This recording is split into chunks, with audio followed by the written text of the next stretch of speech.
I Survived. The Destruction of Pompeii, A.D. 79. Chapter 1. August 24, A.D. 79. 1 p.m. The city of Pompeii, the Roman Empire.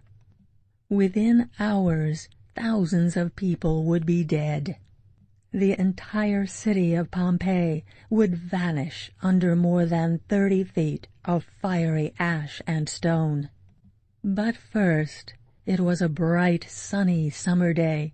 Shops bustled, kids played ball in a grassy field, gladiators readied for a bloody match.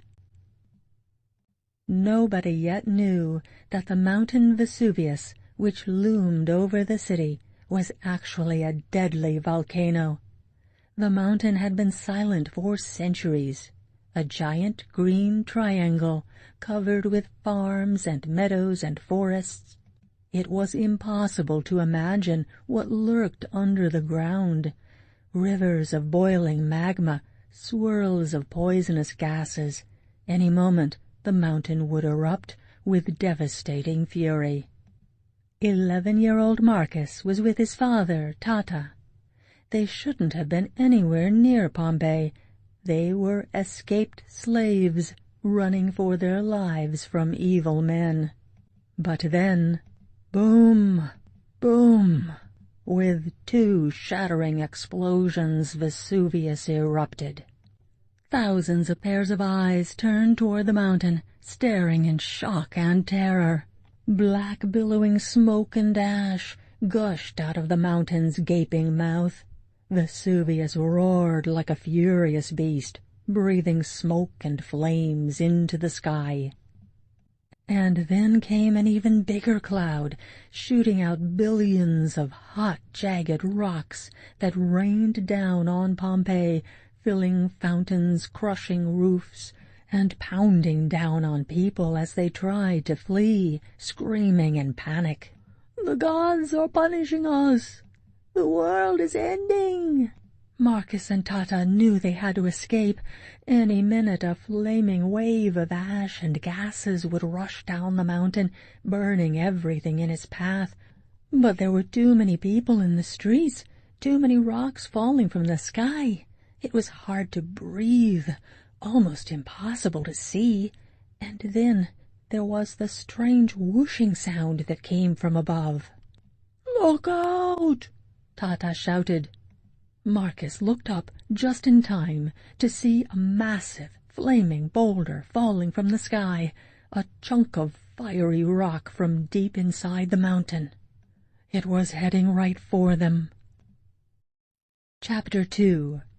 August 23, A.D. 79. The afternoon before. Main Street, Pompeii. Marcus walked along the dusty main street of Pompeii, carrying a smelly sack stuffed with his master's dirty laundry.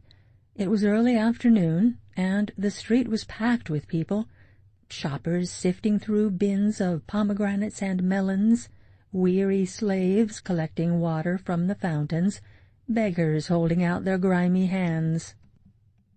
A snake charmer dozed while his cobra peeked out of its basket, tasting the air with its flicking tongue. "Salve," Marcus said, a friendly Latin hello for the deadly reptile. If only he had a basket to hide in right now. There were no good days for Marcus lately, but this day was sure to be more miserable than usual. It was broiling hot, and his ragged tunic was soaked in sweat. Even worse, his master, Festus Julius, was expecting important guests from Rome this evening, friends of the emperor. This meant even more back-breaking work than usual for Marcus and the other slaves. For days they'd been scrubbing the villa so that the mosaic floors shined like diamonds, so that every silver bowl and goblet gleamed. The guests would arrive by chariot, men in flowing white togas, women in silk robes, and with painted red lips, jewels flashing from every finger. Tonight there would be a great feast of roasted flamingo and wild boar, honey-baked mice stuffed with raisins and dates, and lobsters as big as cats. The guests would lounge on silken couches and gorge themselves until they threw up, and then, their stomachs empty, they would eat more. Tomorrow Festus would take them all to the gladiator fight at Pompeii's amphitheater. From front-row seats they would cheer as the warriors tried to stab one another to death with swords, spears, and daggers. People were coming from all over to see the spectacle, which featured Pompeii's champion fighter. He was a giant of a man who had lost an eye in one of his early battles. The injury had earned him the fighting name of Cyclops, after the one-eyed monster from the old Greek tales. Like almost all gladiators, Cyclops was a slave who was forced to fight, but he was one of the lucky few, still alive after many battles. Just thinking about these brutal tournaments horrified Marcus. Suddenly his whole body was shaking. But wait, it wasn't Marcus who was trembling. It was the earth beneath his feet. Marcus dropped his sack and braced himself against a stone fountain. A huge marble statue of the warrior Achilles looked down on him. Marcus wished he felt as brave as Achilles, but these tremors spooked him. For weeks they'd been shaking the city, putting cracks in the walls of Festus's villa, sending his spoiled dogs into fits of howling. Usually the quakes were quick, ending in just a few seconds. Most people seemed to barely notice them. But this quake was more powerful than most. The ground shuddered and shook, harder and harder. Up and down the street, the sound of shattering glass and splintering wood and crumbling stone pounded Marcus's ears. Crash, crack, bang. Vendors cursed as their baskets of fruit and vegetables toppled. A bamboo birdcage fell and burst open, scattering a flock of tiny white birds into the dusty air. Barrels rolled wildly through the streets, gushing wine as red as blood. Marcus held tight to the fountain as the water inside it sloshed, splashing over the rim and soaking his tunic. And then he heard it, a creaking just over his head. Marcus looked up just as the massive marble statue of Achilles came crashing down on top of him. Chapter 3. Marcus dove to the ground, his chin smacking the hard stone. He braced himself for the crushing blow of thousands of pounds of marble hitting him. He heard a terrible crash, but he felt nothing. He peeled open his eyes and peered around. To his amazement, the broken statue was just behind him. It must have sailed right over him. Marcus whispered a thank you to the gods. Poor Achilles had lost his head, which was now rolling slowly in the street. Marcus could practically hear the warriors' deathly cries. But Marcus himself was in one piece, and the earth had stopped shaking. Marcus pulled himself up. He put his hand to his chin, and it came away streaked with blood. Otherwise he was unhurt. A humpbacked street vendor came up to him. "Don't even think about stealing those apples," he barked, reaching down and snatching 2 apples that had escaped from his baskets. "I wouldn't," Marcus said, spotting a third hidden behind the fountain. He should give it to the man he knew, but just the thought of the juicy apple made his stomach flip with joy. Festus fed his slaves nothing but watery gruel and old cheese. The fruit seller didn't spot it, and Marcus said nothing. "That giant beast must be restless," said the man, spitting on one of the apples and rubbing it against his rough tunic. "Giant?" Marcus asked. "Everyone knows that's why the earth is shaking," the man replied, looking at Marcus as though he must be stupid not to know this. "There's a great beast living under the mountain. Every few years it wakes up, and the city shakes. Then it goes to sleep again." Marcus thought of his father, Tata. Talk of monsters and magic always made Tata shake his head. Tata said it was only natural that people would make up stories or blame the gods for what they couldn't understand. Wild storms and killing fevers, dead crops and mad dogs. But science always held the answer, Tata believed, if you looked hard enough. Marcus didn't say this now. It wasn't right for a slave to correct the opinion of a free man, even if the man was just a poor fruit seller. What amazed Marcus was that people in Pompeii just accepted these tremors, shrugging them off as they would a rainstorm. Even now, shoppers were already back to haggling for bargains. The fruit seller turned away, and Marcus grabbed the hidden apple, slipping it into his pocket. He picked up the heavy laundry sack and threw it onto his back with a sigh. Festus wouldn't care if a monster really had come stomping through Pompeii. Marcus had better get back to his master's villa soon, or he'd be greeted with a beating. He was turning to leave when he noticed an old woman sitting in the street, dazed.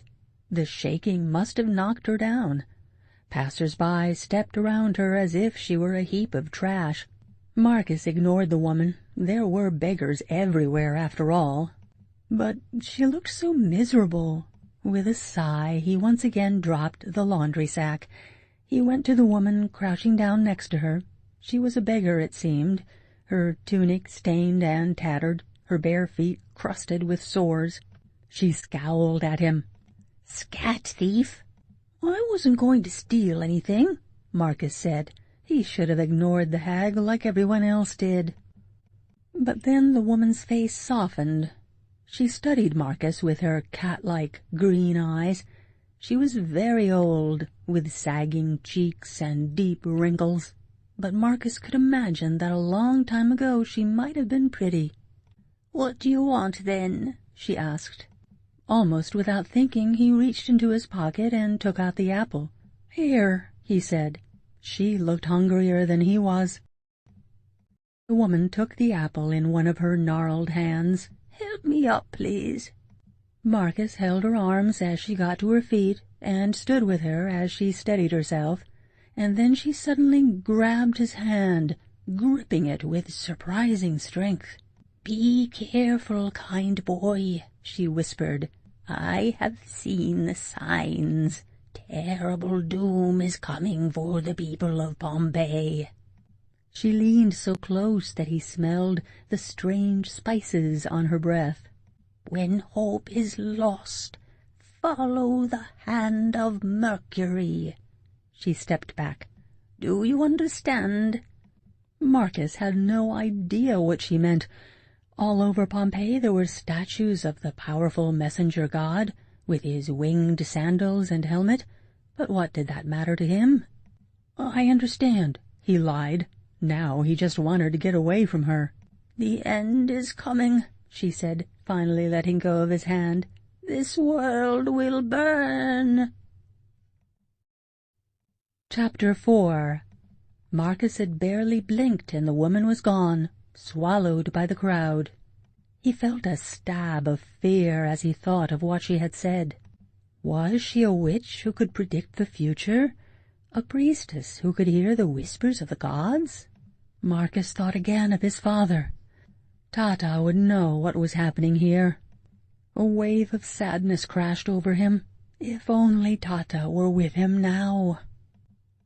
He could picture his father so clearly, his gentle blue eyes glinting through a mop of golden hair. Tata was born in Germania, a kingdom just beyond the northern boundaries of this vast Roman Empire. When Tata was just 10 years old, Roman soldiers had invaded his village. Marcus's father was soon captured, sold to slave traders, and marched hundreds of miles in chains to the empire's capital city of Rome. But Tata was lucky. He was bought by a kind man, a writer and scientist named Linus Salius. He taught Tata to read and write in Latin, the language of the empire. He took Tata on research trips to faraway lands, teaching him all he knew about the natural world. Soon, Tata was helping Linus research his books and coming up with theories of his own. The years passed. Tata married Marcus's mother, who died when Marcus was just a baby. Marcus grew up helping Tata in Linus's library, one of the finest in Rome. Tata was always trying to get Marcus interested in studying nature, reading him his latest theories and dragging him on long walks through the hills above Rome. But it was the ancient Greek stories written centuries before that Marcus loved most, especially the tales of the great heroes like Odysseus and Hercules. How Marcus had loved his happy life with Tata. But then, 2 months ago, Linus Salius had died in a fever that swept through Rome. In a blink, Marcus's entire world crumbled. Marcus and Tata became the property of Linus's nephew, the brutal Festus Julius. Linus himself had always despised Festus, and the nephew wasted no time destroying his uncle's happy home. Within 2 days Tata was sold. Marcus was loaded onto a donkey cart and brought here to Pompeii, a 2-day trip from Rome. He was now one of 10 slaves working endless days in Festus's enormous villa, one of the grandest homes in Pompeii. Where was Tata? He could be anywhere in the vast Roman Empire by now, from the rocky cliffs of Britannia to the deserts of Africa.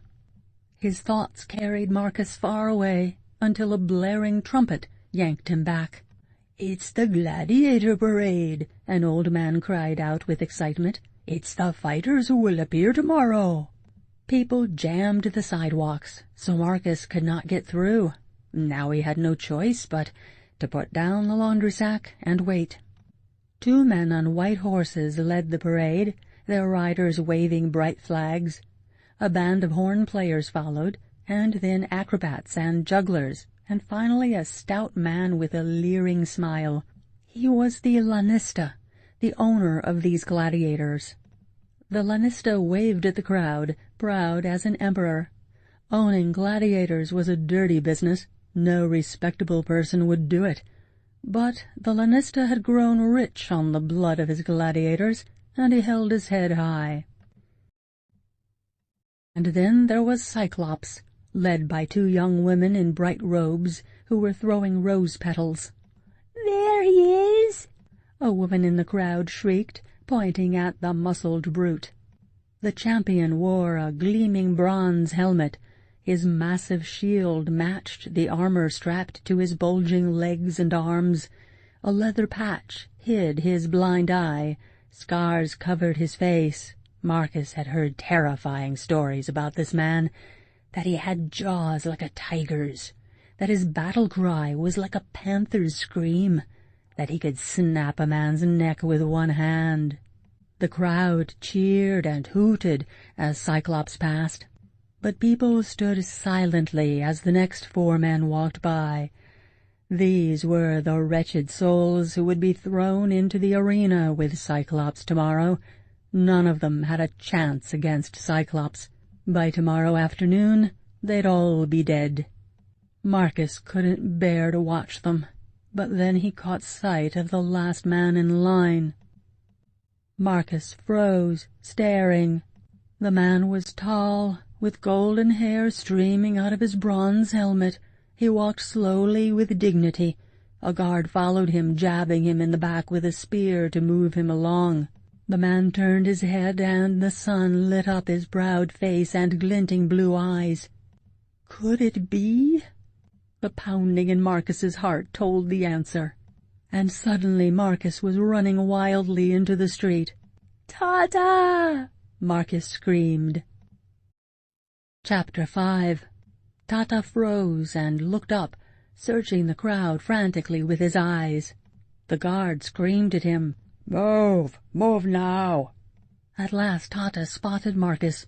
He dropped his shield and ran toward him. Seconds later Marcus was in Tata's arms. "It's not possible," Tata whispered, hugging him so tightly that Marcus could hardly breathe. "How did you get here?" "Festus brought me here after you were sold," Marcus said, barely able to choke out the words. "But Tata, how? Why?" Not even in Marcus's nightmares could he have imagined anything worse than this. Festus had sold Tata to the gladiators. Marcus buried his face in Tata's chest, breathing in his familiar smell. Every day, every hour, Marcus had wished for this moment, and for a few seconds he let himself believe that they were really back together, that his prayers had been answered. But of course the opposite was true. 2 guards grabbed Tata's arms, tearing him away from Marcus. And then the lanista appeared. "What's this?" he spat. "How dare you stop my parade?" The musicians were silent, the jugglers and acrobats still. All eyes were on Tata and Marcus. "Have mercy," Tata said, struggling in the guard's grip. "This is my son." The lanista stared at Marcus, his cold, fishy eyes licking him up and down. "Maybe you'd like to join your father in the arena?" he sneered. Then the lanista looked to the crowd. "What do you think?" he bellowed. "A father and son against Cyclops!" A few people shouted, "Bring him!" "Yes!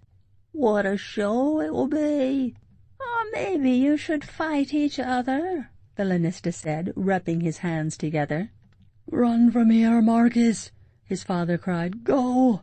But instead Marcus grabbed the lanista's arm. "I beg you, please let my father go." The man ripped his arm away and snatched a spear from one of the guards. He pointed the blade at Marcus's eye. "Ever wonder how Cyclops lost his eye?" he taunted, lunging at Marcus. "No, no!" Tata shouted. Marcus staggered back. He lost his balance and fell, smacking his head on the stone curb. His head exploded in pain. He struggled to sit up, and through the blur he could see Tata being dragged away, the guards jabbing him with spears. The lanista's wicked cackle rose up over the merry music. As Tata disappeared, all of the strength drained from Marcus's body. These past 2 months he'd always had the hope that he and Tata would be together again. And that speck of hope, a tiny, glowing ember, had been everything to him. But now... Marcus lay back in the gutter, closing his eyes. How would he go on? In his mind he pictured Festus's face, heard his barking orders. He imagined the slaves who'd been working in the villa for years. Their bodies were crooked and scarred, their eyes dead like statues. And then Marcus thought of the heroes from his favorite stories. They had desperate moments too. Odysseus, who was lost at sea for 10 years on his way home from Troy. Hercules, pinned down by a bloodthirsty lion. Those courageous men knew terror and hopelessness, as Marcus did now. But their stories hadn't ended with fear and defeat. Marcus's eyes snapped open. He sat up and struggled to his feet. He understood. He would try to save Tata even if it killed him. Chapter 6. Marcus went to the fountain and splashed cool water on his face. He didn't have much time. Soon the parade would reach the gladiator barracks, and Tata would be locked away. The barracks was like a prison, with high stone walls and a towering iron gate. Marcus had heard that the fighters were locked in dark cells, their arms and legs shackled until it was time to fight. Once Tata was in the barracks, it would be too late. Somehow, Marcus had to steal Tata away from the parade. But how? He searched his mind for ideas. Again he thought of Odysseus. Odysseus wasn't the strongest man, but he was cunning. There had come a low point in the Trojan War when the Greek armies had Troy surrounded, but they could not break through the massive wall that encircled the city. Thousands of Trojan archers guarded the wall, ready to fire down on anyone who came close. Some Greek generals were ready to give up on invading the city of Troy. not Odysseus. He came up with the ingenious idea of building a giant wooden horse with a hollow belly. He and his best Greek soldiers hid inside the horse. They made the Trojans believe the wooden animal was an offering from the gods, and tricked them into bringing it inside their walls. And then, attack! In the dead of night, Odysseus and the hidden soldiers snuck out of the horse and opened the gates. The Greek soldiers smashed the Trojan army and conquered the city. Marcus searched around. All he saw was the laundry bag, lying where he had dropped it. But wait!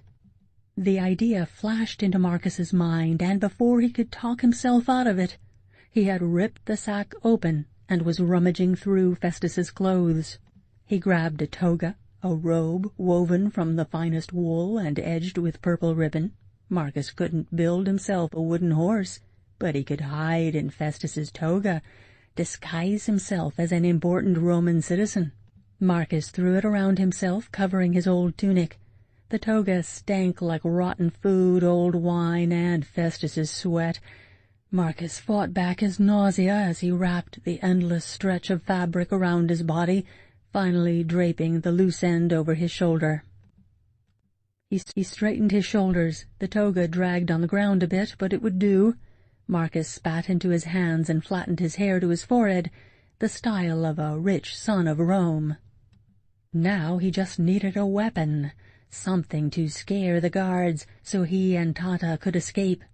Once again the answer was right in front of him, on the sidewalk, the snake charmer. Somehow the old man was still dozing, with the basket at his feet.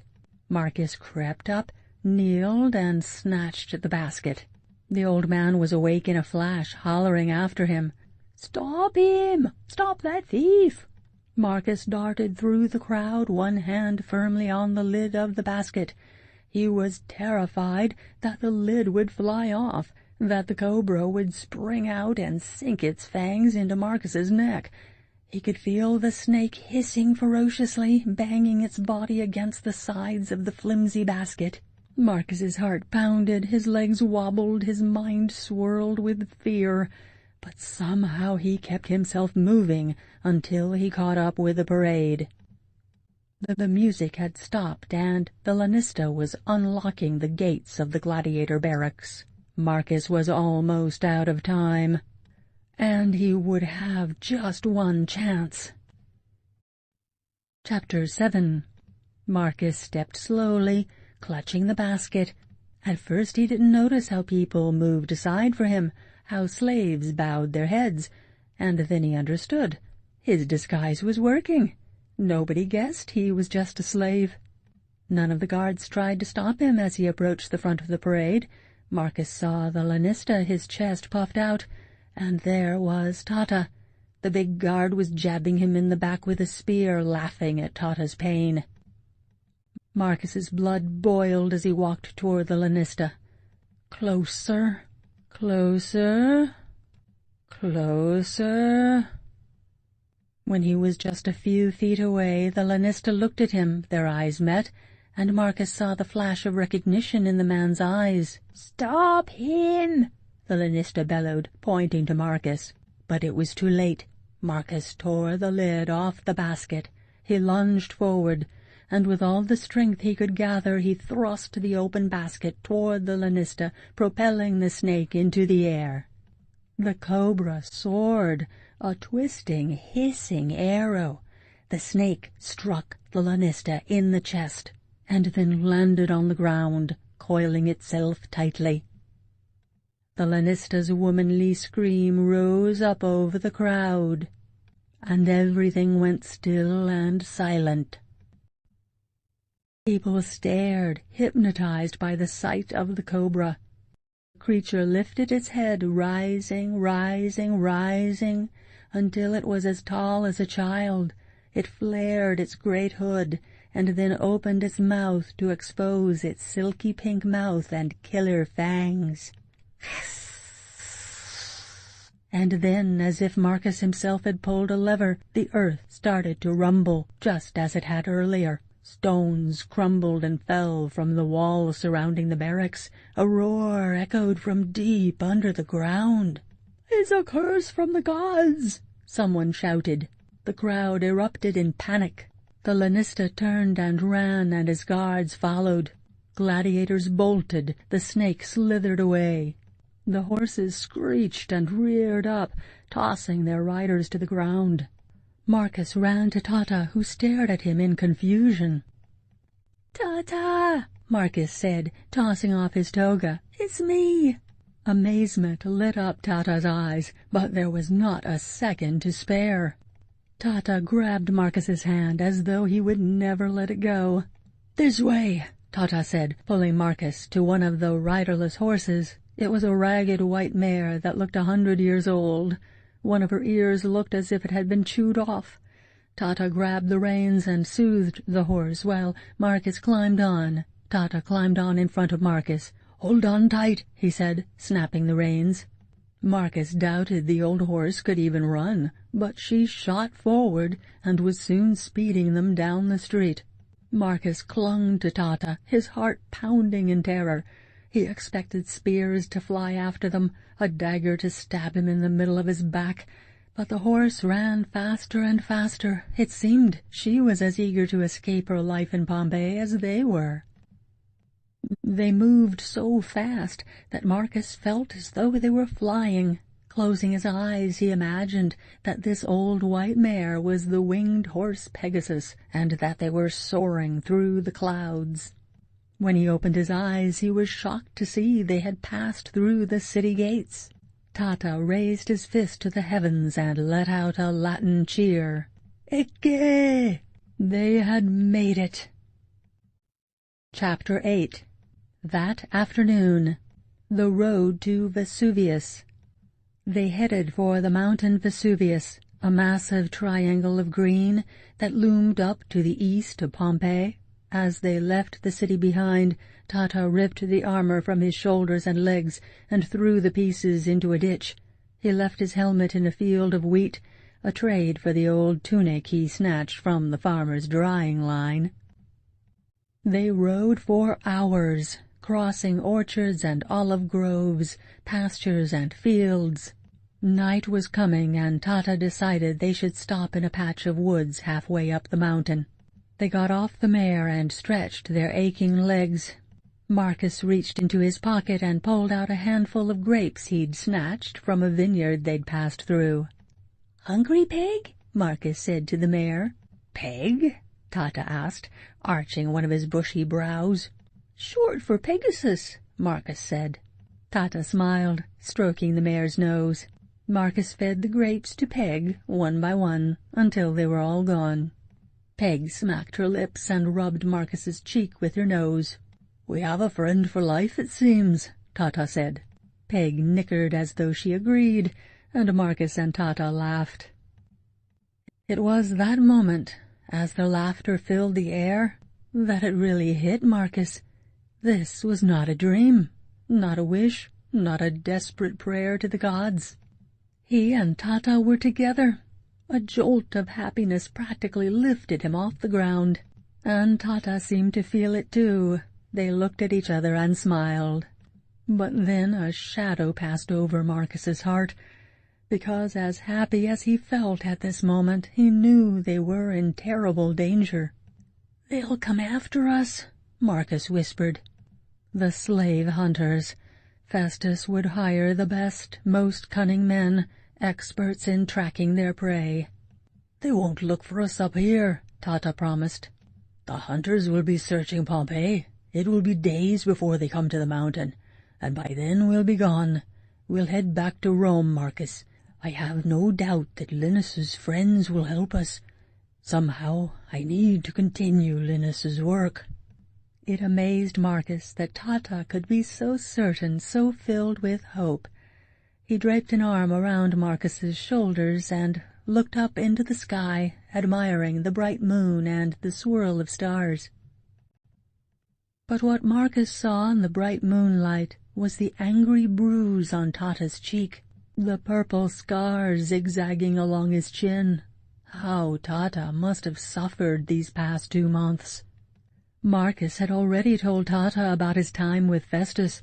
The words had poured out of him during the ride up the mountain, until at last he had told Tata about every last moment of his time with his brutal master. But Tata hadn't said a thing about being with the gladiators, and now Marcus wanted to know. "Will you tell me what happened to you, Tata?" Marcus said. Pain flashed through Tata's eyes, and he looked away from Marcus. "That is the past now," he said, and from his tone Marcus knew that he must not ask again. But he couldn't help thinking about what his father must have been through, and it made his blood boil. "I hate that Lanista," Marcus burst out, "and I hate Festus. I hate all of them for what they did to you, Tata. We need to get even." Yes, Marcus thought, they'd get revenge. They'd set fire to Festus's villa, find the Lanista, and... But Tata whipped around, gripping Marcus's shoulders. "No, Marcus," he snapped, "never speak like that. You must never let hatred take over. Then you are no better than Festus, and hatred like that will destroy you." Marcus blinked, stung by Tata's sharp tone. "I'm sorry, Tata," Marcus said. Tata's face softened. "There is goodness in the world, Marcus, and kindness. You cannot forget that." Goodness? Kindness? Marcus had seen none of that lately. If there was one thing Marcus had learned these past 2 months, it was this. The world was a dark, evil place. Only the most ruthless would survive. But Marcus said none of that to Tata, who would not approve of such dark thoughts. And they were both so tired. They led Peg into a small grove of trees and tied her up for the night. Tata stretched out on a grassy patch.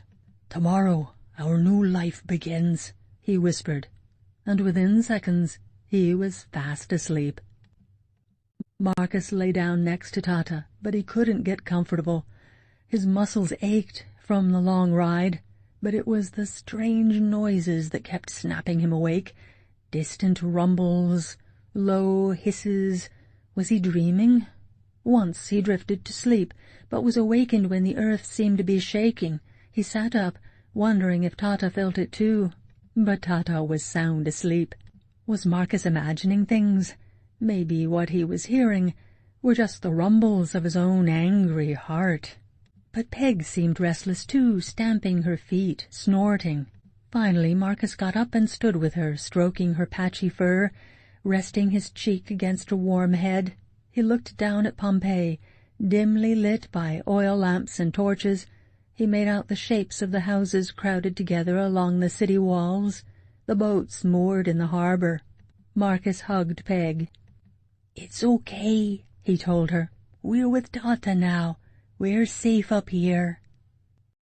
He knew that was true, that the slave hunters were far away, that Festus was too busy with his important guests to be thinking too much about his escaped slave. Still, Marcus couldn't shake the feeling that there was something lurking up here on the mountain, something even more dangerous than the slave hunters. But what could it be? Chapter 9. It was close to dawn when Marcus finally fell asleep, and right away he tumbled into a dream.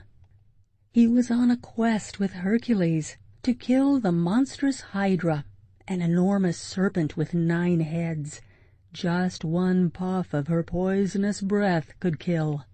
Marcus waded silently through the dark and misty swamp, pushing aside sharp stalks of grass, and then, just ahead, there she was, the hideous serpent. Marcus stopped, frozen, as the beast rose up from the swamp. One by one her 9 horrific heads emerged from the mist, staring at him with glowing yellow eyes, leering with dripping, glistening fangs. And then, huff! A burning, rotten stench rushed into Marcus's lungs. The poisonous Hydra breath. Marcus gagged and coughed. His throat burned. His chest felt as if it would explode.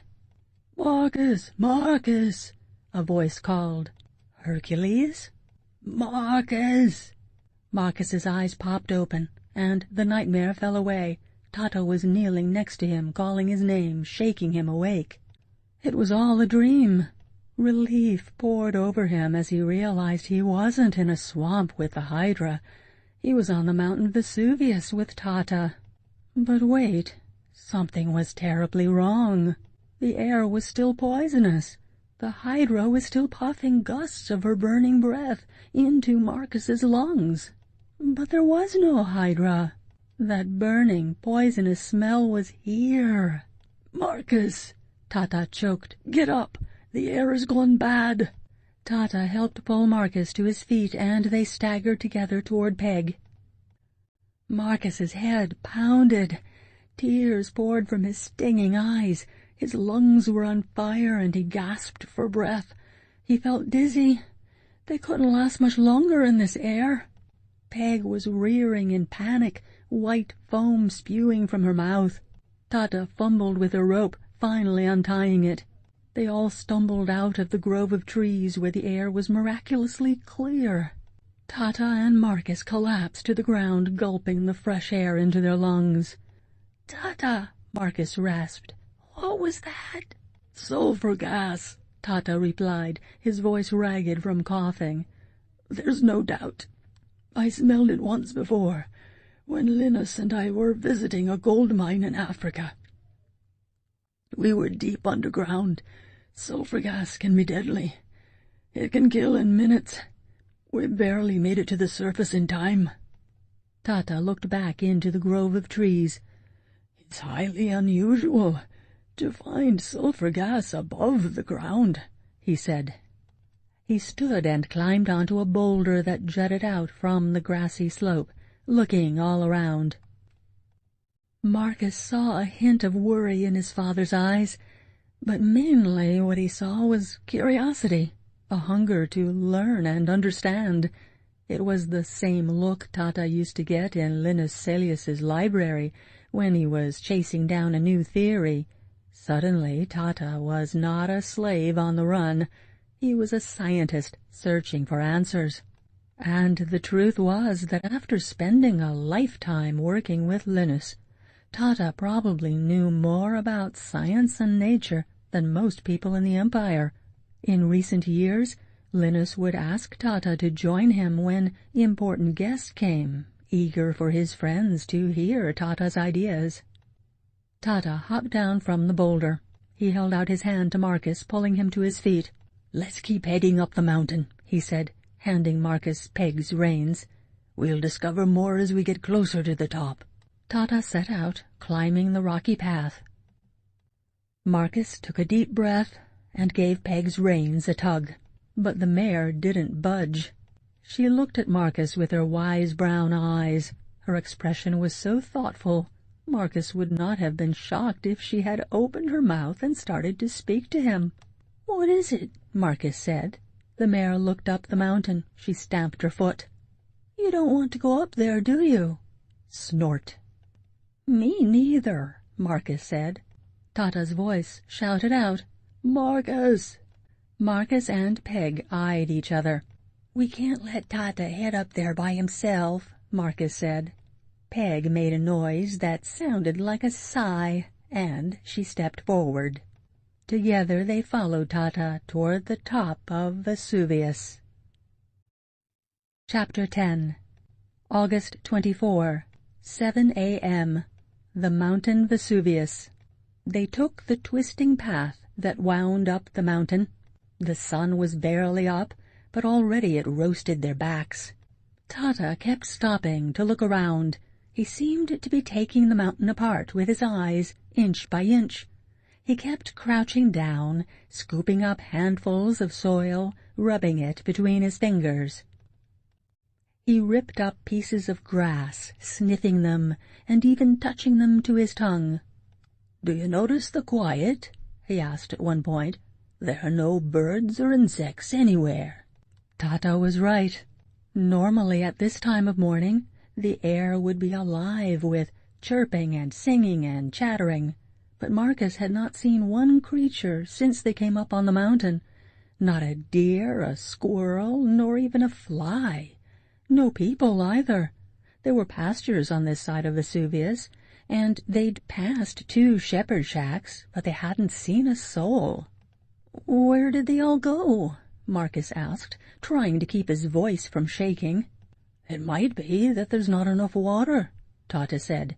"It could be the heat drove them off."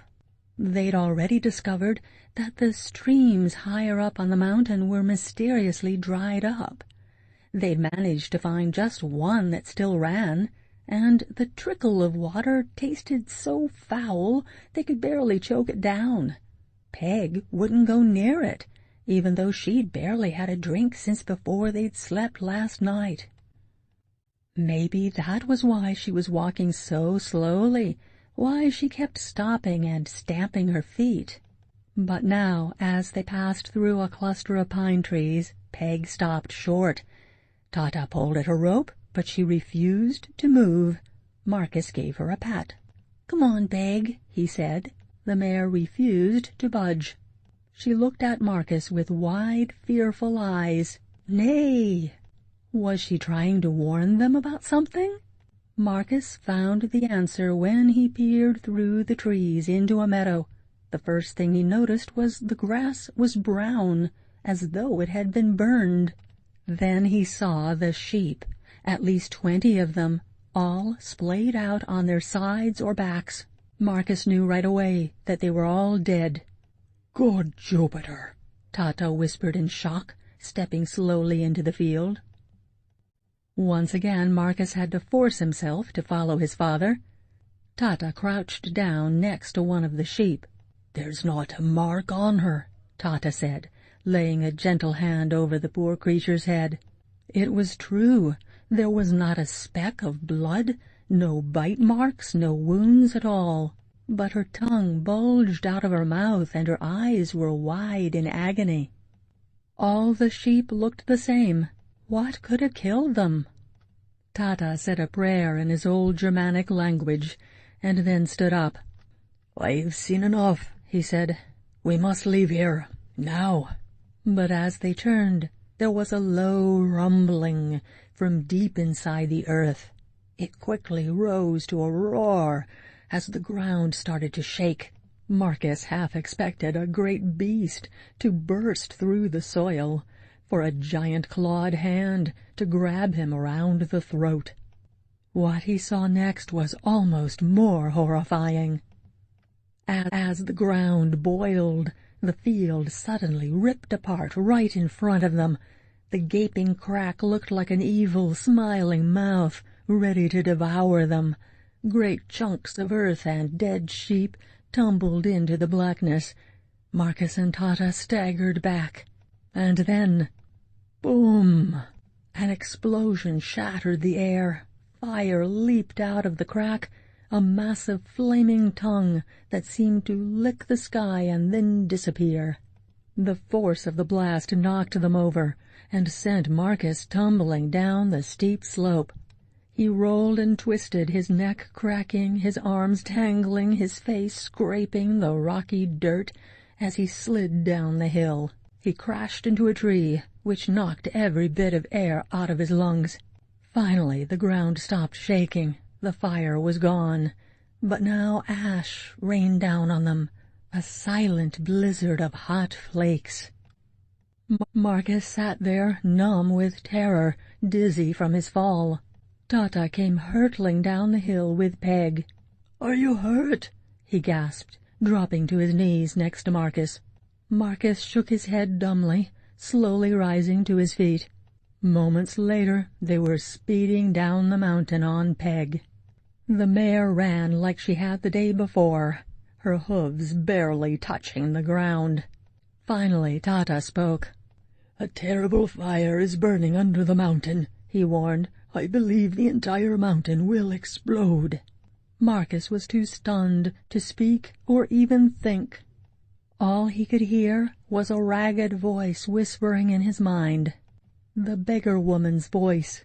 This world will burn." Chapter 11. Tata was silent for most of the ride down, hunkered deep inside his thoughts. Marcus could sense that he was trying to assemble a huge puzzle in his mind, to make sense out of all they had seen. As they came to the bottom of the mountain, Tata had his theory, and he explained it all to Marcus in terrifying detail. "Some mountains are not just solid rock," Tata began. "They are filled with gases and fire and melted rock. Virgil wrote about such a mountain in Greece called Etna." Virgil was one of Rome's most famous writers. "Virgil told of a terrible eruption maybe 100 years ago," Tata continued. "He said that fire and ash shot from the mountain into the sky, that day turned into night, and a burning cloud swept down the mountain, destroying everything in its path." Tata turned to look at Marcus. "I never imagined it could be true," Tata said. "I thought it was just an exciting tale. But now we've seen for ourselves." Yes, they had, though Marcus still couldn't quite believe that it all happened. The earth tremors, killer clouds, foul water, dead sheep, flames shooting out of the ground, and that terrifying explosion. It was stranger than any tale Marcus had ever read. "It all makes sense," Tata said. "What is happening now on Vesuvius tells me that the worst is yet to come, that the entire mountain is about to explode." Marcus shivered, though the heat was searing. "Will Pompeii be destroyed?" he said. Tata was silent for a moment. "I have no doubt," Tata said finally. Marcus held Tata tighter. "I met an old woman yesterday, a beggar," he said, remembering the woman's shining green eyes and gnarled hands. "She said the strangest things to me, that Pompeii was doomed, that the city would burn. I thought she was a mad woman, but what she said was right. She could read the future." "I don't believe in prophets and witches," Tata said, "but nature sends out warnings. Why do you think all of the animals have fled? They felt the tremors, scented the sulphur, tasted the water. Their instincts told them to flee. Linus would say that the old woman is keenly sensitive, or that she has the mind of a great scientist." It was hard to imagine that poor old hag discussing science with Tata and Linus, but what Tata said made sense. "Where will we go?" Marcus asked. Tata didn't answer right away. Then he slowed Peg to a stop and turned in the saddle to face Marcus. "We need to warn the people of Pompeii," he said. "They have no idea what is about to happen. If we don't warn them, they could all be killed." It took Marcus a moment for Tata's words to sink in. Was he really saying they should go to the very city about to be destroyed? A city where slave hunters were prowling through every alley with their spears and chains? Marcus didn't want to go anywhere near that wretched city. He and Tata needed to save themselves, to get as far away as they could, now. "I don't understand," Marcus said. Tata touched Marcus's hand. "But you do. There are more than 10,000 people living in Pompeii. It's our duty to warn them of what is about to happen." Marcus tried to look away from Tata, but their eyes were locked together, and Marcus recognized something in Tata's gaze. It was the same determined look that Marcus had always imagined on the faces of his heroes as they prepared for their battles. Hadn't Odysseus and Hercules risked their lives over and over? Hadn't they plunged into danger without thinking about whether they'd come out alive? Marcus had read so many stories of heroic warriors, but it was only now, looking at his father, that he finally understood what it meant to have honor, to be a hero. Marcus reached deep inside himself, trying to summon some courage of his own. To his surprise, he found more than he expected. He sat taller. "Yes, I understand, Tata." Marcus saw the flash of pride on Tata's face before he turned back around. He gave Peg a pat. and off they galloped on their tattered mare toward the doomed city of Pompeii. Chapter 12. The sun was high in the sky as they approached the city. They tied Peg to a tree in an olive grove about a half-mile from Pompeii's eastern gates. Marcus hugged Peg. "I'll be back." The mare nosed him in the chest, looking him in the eye. The ground rumbled again. The tremors were definitely getting stronger.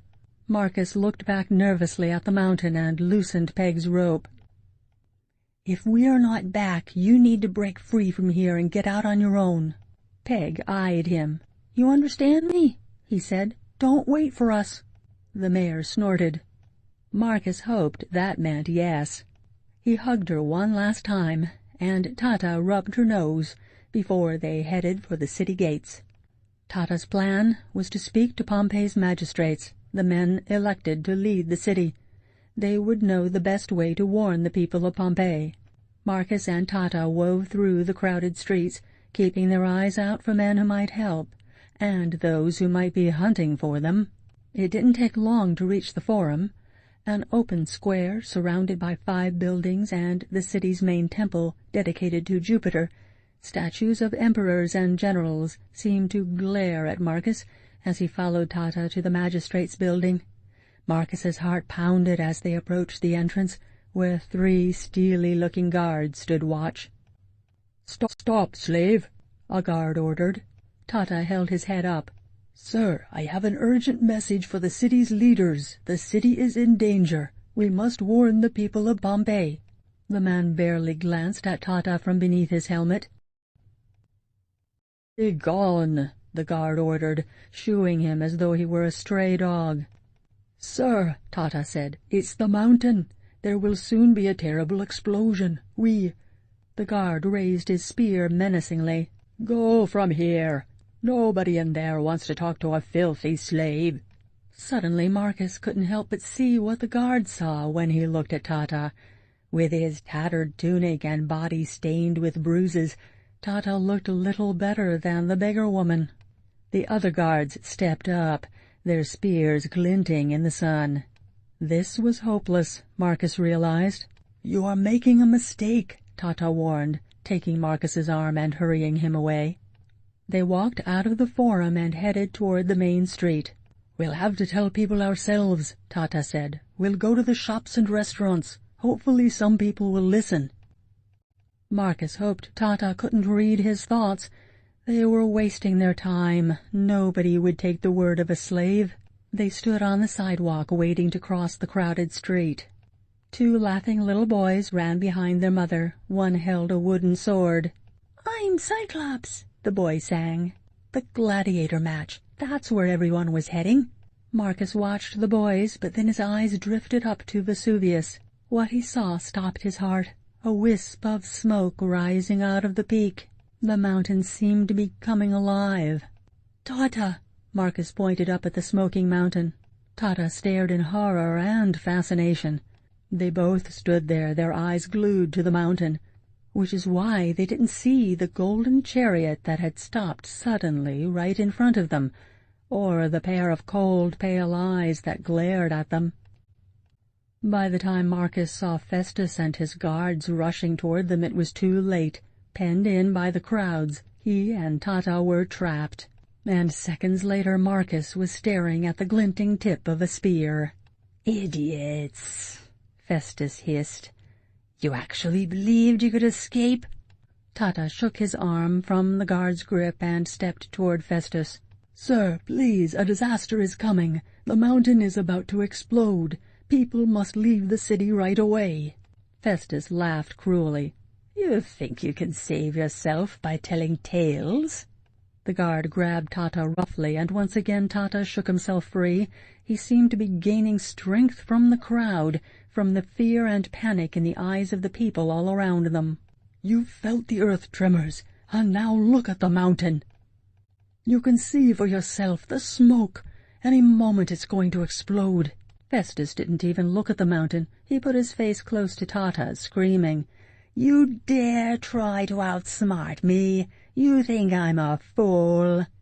"Think of your uncle, sir, of Linus. Tata said, struggling as the guard gripped him again. "He would agree with me, I'm certain."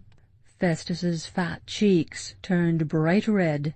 "My uncle was a weak-minded idiot," Festus said, spitting out the words. "He cared more for a slave than me, a man who shared his own blood." And suddenly it was all clear to Marcus why Festus had sold Tata so quickly. Few people in Rome were as admired as Linus Caelius, and yet he had never been impressed by Festus's chariots and villas and fine stallions. Linus knew the truth about his nephew, that he made his money by cheating people. Tata had the one thing that Festus's fortune couldn't buy, his uncle's respect. And Festus hated Tata for it. He hated him so much that he would make Tata suffer the worst fate imaginable, death in the arena. "Take this slave to the lanista," Festus ordered. "He will be just in time for his match against Cyclops." As the guards dragged his father away, Marcus's blood boiled in his veins. His heart smoldered with hatred. He stepped close to Festus, looking him squarely in his fish-like eyes. "You are evil." "Marcus," Tata gasped. Marcus couldn't miss the flicker of shock on Festus's face. But of course Festus had the last word. "Take the boy to the lanista too. Tell him it's a gift from me. It will be quite a show today for the people of Pompeii." As the guards took hold of Marcus, something exploded deep inside him. He opened his mouth to scream, to curse Festus and this dark and evil world. But it was not Marcus's voice that filled the air. It was the voice of Vesuvius. 2 shattering explosions. Boom! Boom! Chapter 13. The ground shook as Marcus had never felt before, as though hundreds of monsters were waking up in their underground caves, pounding the earth in fits of fury. Panicking, the guards let go of Marcus and Tata. Marcus ran to his father and clung to him, struggling to stay upright as the earth rose and fell like waves on a wild river.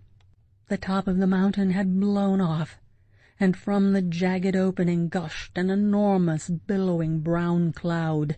The cloud seemed to stretch into the heavens. Flames shot through the smoke as jagged bolts of lightning ripped at the sky. People streamed out of the shops, beggars rose to their feet, slaves dropped their bundles of wood and water jugs. For a moment nobody spoke, nobody even seemed to be breathing. All eyes were on the mountain, but then came the shouts. "It's the end of the world!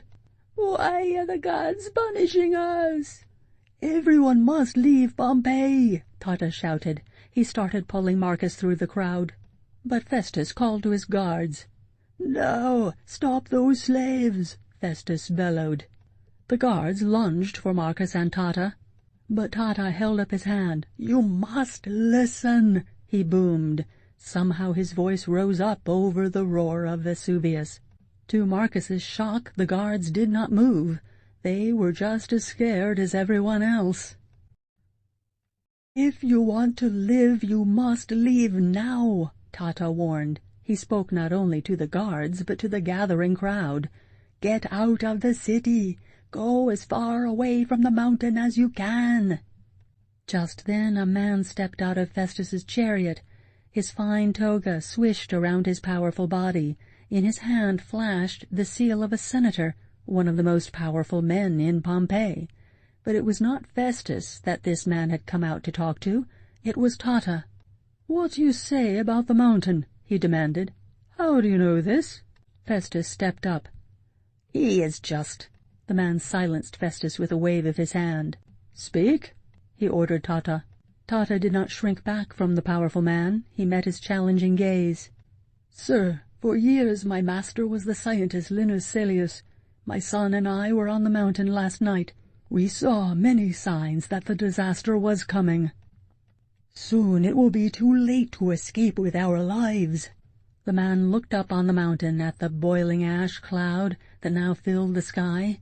The The mountain's power seemed to be growing. It was now only a matter of time before this blanket of doom fell over the city. "How much time do we have?" "A few hours at the most," Tata said. "The worst will come after the mountain runs out of power. I believe all of the gases and ash in the sky will come back down and explode. A great wave of fire will sweep down over Pompeii." "Dear gods," the man whispered. A mask seemed to drop from his face, bearing his fear. "Festus," he said, "we must warn the magistrates at once. We must order people to leave the city." And before Festus could reply, the man had rushed off. With surprising speed he sprinted across the forum. He rushed past the guards and disappeared into the government building. "This is nonsense," Festus bellowed. But his words were cut off by a loud whoosh from the sky just above them. Marcus looked up just in time to see a giant flaming fireball closing in on them. "Look out!" someone screamed. Tata grabbed Marcus, and they dove for cover behind an enormous statue. And then, kaboom! The flaming boulder hit the street with a deafening explosion. Small shards of rock showered over Marcus and Tata, but the explosion had spared them. They struggled to their feet and made their way back to the street where a crowd had formed. He heard gasps and wails of shock.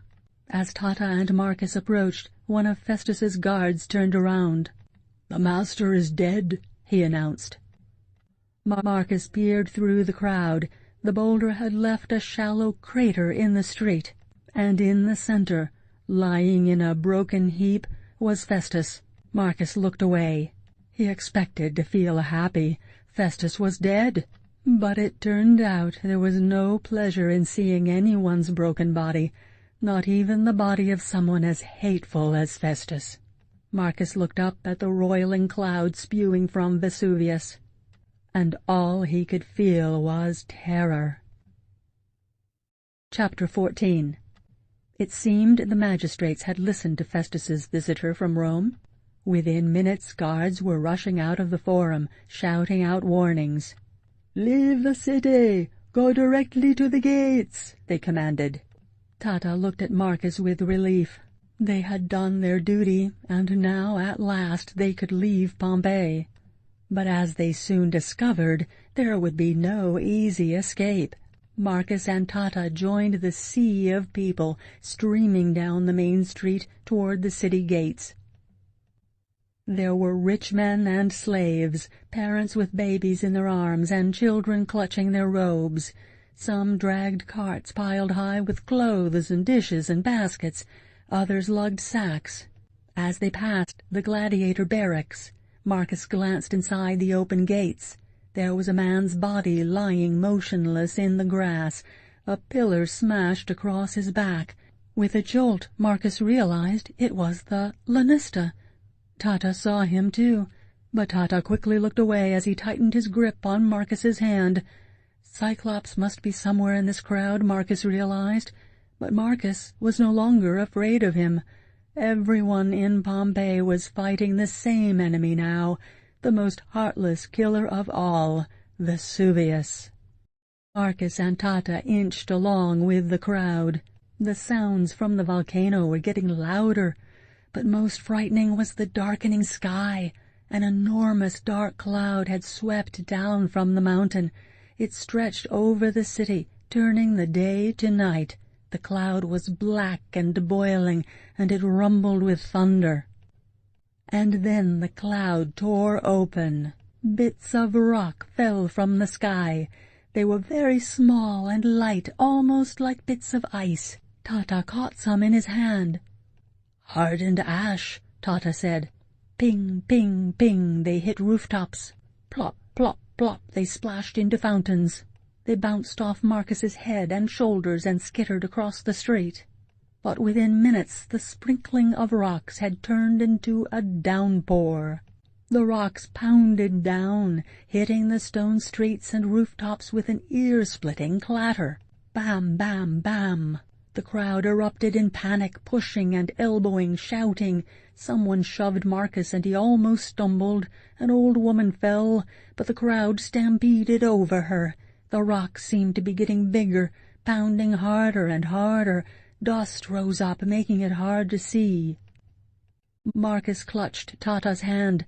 He felt as though they were caught in a stampede of terrified animals. "Hold on tight," Tata shouted into Marcus's ear. "I want us out of this crowd."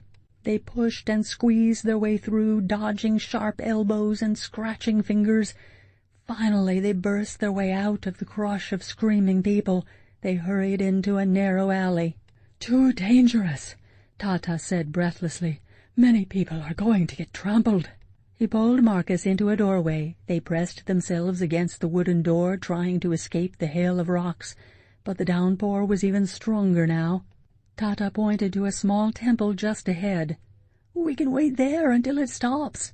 They pulled their tunics over their heads and waded through the river of stones.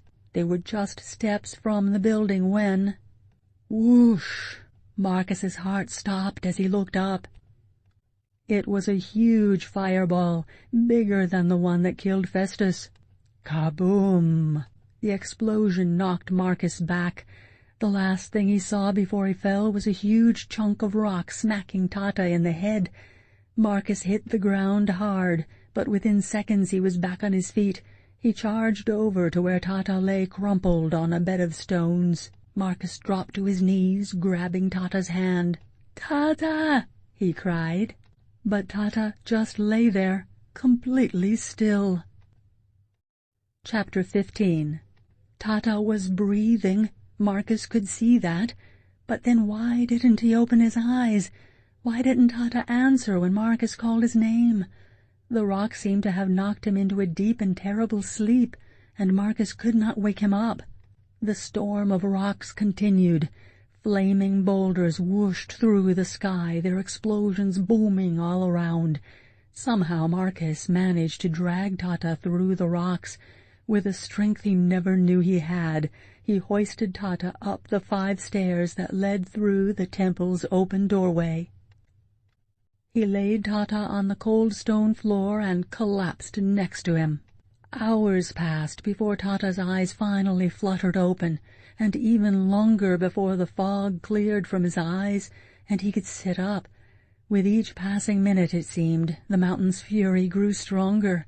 The booming and whooshing and thundering and pounding had melded together into a bone-rattling roar. The walls of the temple shook and groaned. They were running out of time, Marcus knew. And then suddenly Tata turned to him. He took Marcus's hand. "My dear son, it is time for you to go," he said. "I know," Marcus said. "As soon as you're strong enough we can—" "No," Tata interrupted. "I'll never make it to the gates, but if you go now you'll still have a chance."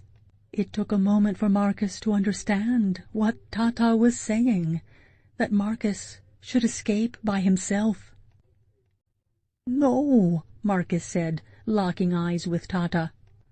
"Please, Marcus, I have thought about this. I have considered every idea. There is no other possibility." Marcus knew that this was right, but it didn't matter. "I'm sorry," Marcus said, "but I'm staying here with you."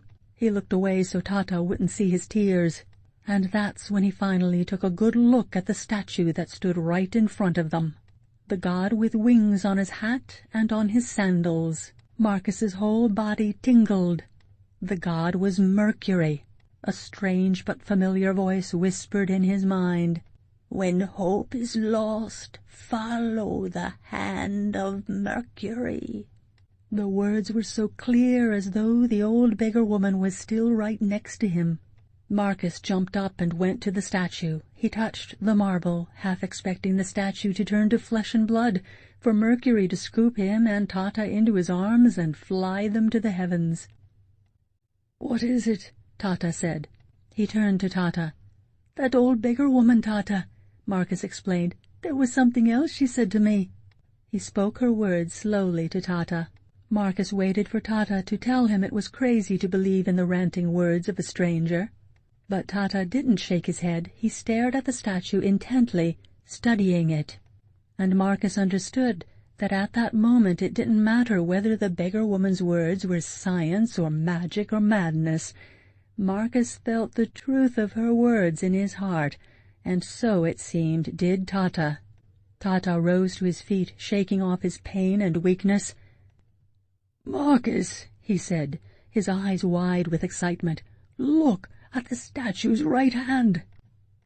Marcus saw it too. It seemed the statue was pointing to something. But what? The floor was bare. Unless...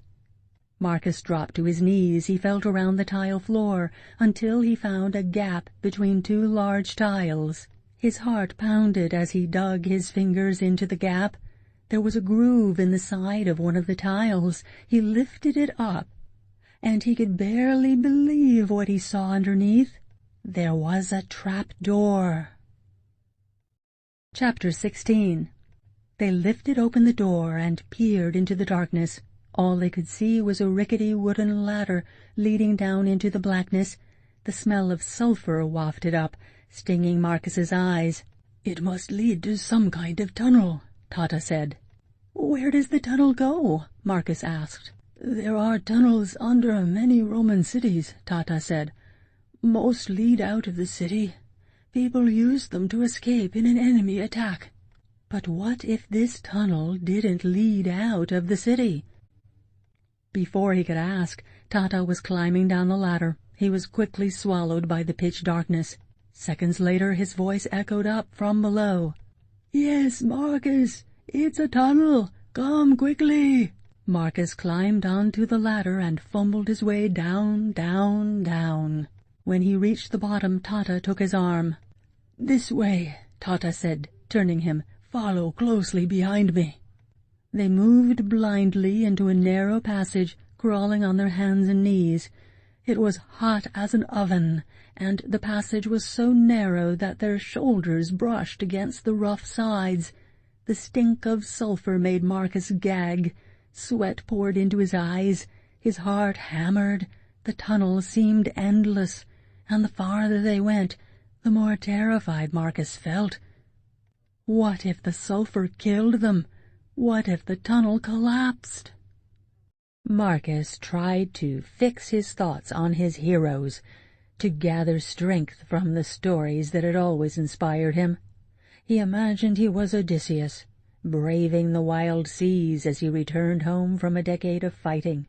He thought of Hercules fighting the ferocious beasts. But those stories were of no help to him now. His muscles cramped, his arms and legs shook so violently that it was hard to move. A terrifying idea took hold of him, that this tunnel would never end, that he would be forever trapped in this evil darkness. They'd never make it out. But suddenly his mind flashed to a new story, one that was still being written. And it was this story that gave Marcus the strength to keep moving. It was the story of a slave boy who saved his own father by hurling a live cobra through the air, who escaped from killer clouds, leaping flames, and fiery boulders that came hurtling from the sky. He was not favored by the gods or aided by powerful kings. It was the strange words of a mysterious beggar woman that guided him, a tattered mare who carried him, and his father, so wise and good and brave, who showed him the way through the darkness. It was this heroic boy who kept crawling through the tunnel as tears poured from his stinging eyes, who found the strength to help Tata kick open the door at the end of the tunnel. They clawed through piles of rocks to get to the surface, just outside the city gates of Pompeii. They staggered across a stone-covered field to the olive grove. The old white mare was waiting for them. Marcus put his face close to Peg's, looking into her gentle eye. Tata gently brushed away the rocks and ash that covered her coat. "You waited," Marcus said. "Snort." Of course she hadn't left them. Marcus and Tata climbed onto Peg's back. Without so much as a tap, the mare took off toward Rome. She ran swiftly, her feet barely touching the ground. They were many miles away when the cloud of ash and gas above Vesuvius collapsed down to earth. The cloud ignited, turning into a flaming whirlwind that blasted down the mountain at speeds faster than any chariot. Within seconds, the city of Pompeii was burned and buried. But the horror of Pompeii was now behind Marcus, and all he felt of the mountain's fury was a whisper of heat on his back. He gripped Tata tightly, and together they looked ahead for the bright lights of Rome.